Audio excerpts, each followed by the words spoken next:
Hi, I am Audrey Fuller, and this is for one of my state classes, my principles and management, and we were to watch the last lecture and give a presentation on it. So here's mine. So first off, we were to take 8 life lessons by Mr. Randy Pausch. I don't believe I'm pronouncing that right, but we'll see.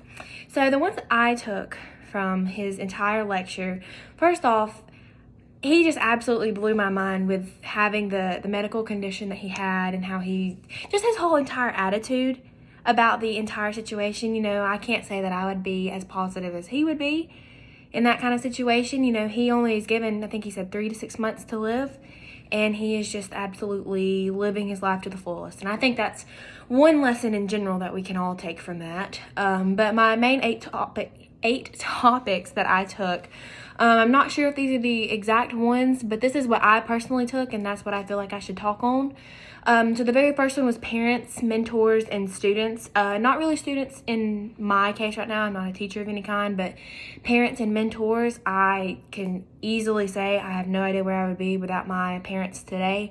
They have fully supported me in every single school event, sport, pageants, church, literally every single thing in my life. I don't think I could be where I would be today without my parents. They're also my mentors, as well as some ladies from church and school and some friends I've made along the way. Amazing, amazing people that I could not be where I'm at today. Also, you need to decide if you're a Tigger or an Eeyore. I did not watch Winnie the Pooh growing up a lot, but I think that really just determines the kind of attitude that you take in school, in your job, in your life. Any kind of attitude that you have to have, it needs to be on the Tigger side. Everybody has their Eeyore days. The third one, never lose the childlike wonder.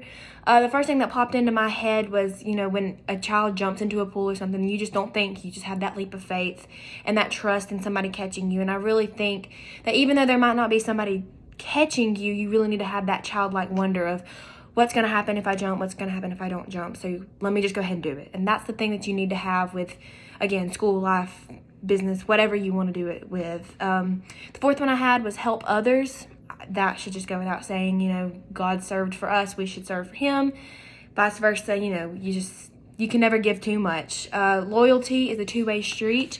That also goes school, family, relationships, anything in your life. If you want something good, you need to put good into it, and it'll come right back out most of the time. But it's a better chance to come back to you. And then for 6, I had never give up.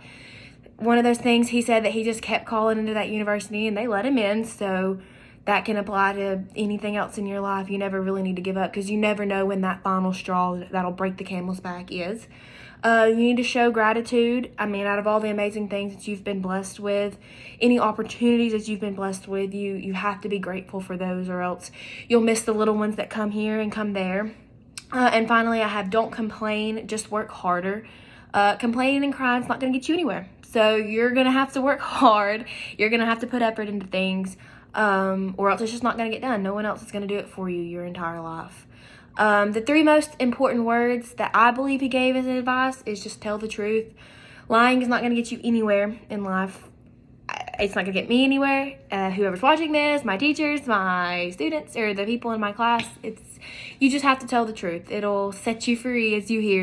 It's really all you can do at this point is to tell the truth and get where you are honestly, because you don't want that dishonest feeling whenever you do succeed in something.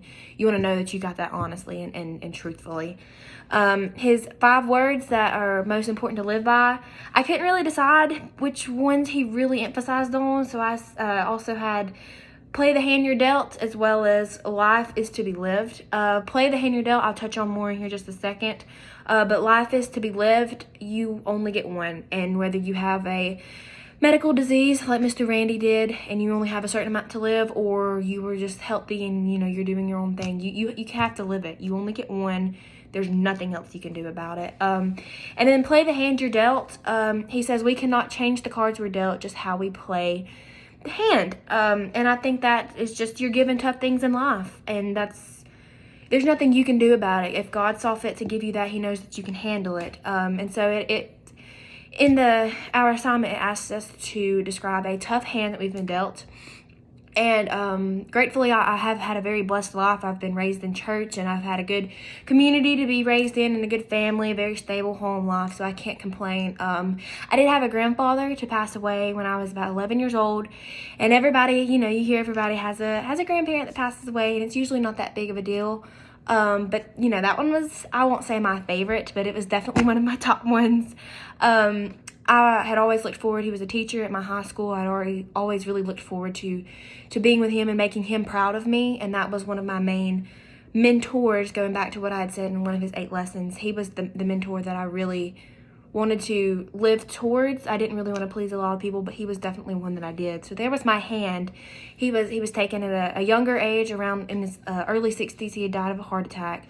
And it was just very unexpected, but that was God's timing. And how I played it is also asked in this question, and I believe that is just one of those faith testers that you have to have. You have to believe that everything happens for a reason, and really just submit yourself to what is happening, and not what you could have done different, but how you can achieve it from now on. And that goes with a death of a loved one, a bad grade, a missed job opportunity. I really feel like you have to play it by just accepting what it is, whether you like it or not, and moving on from that. How can I prepare myself? I'm more prepared if another grandparent of mine dies. Luckily, knock on wood, they're all still living and healthy.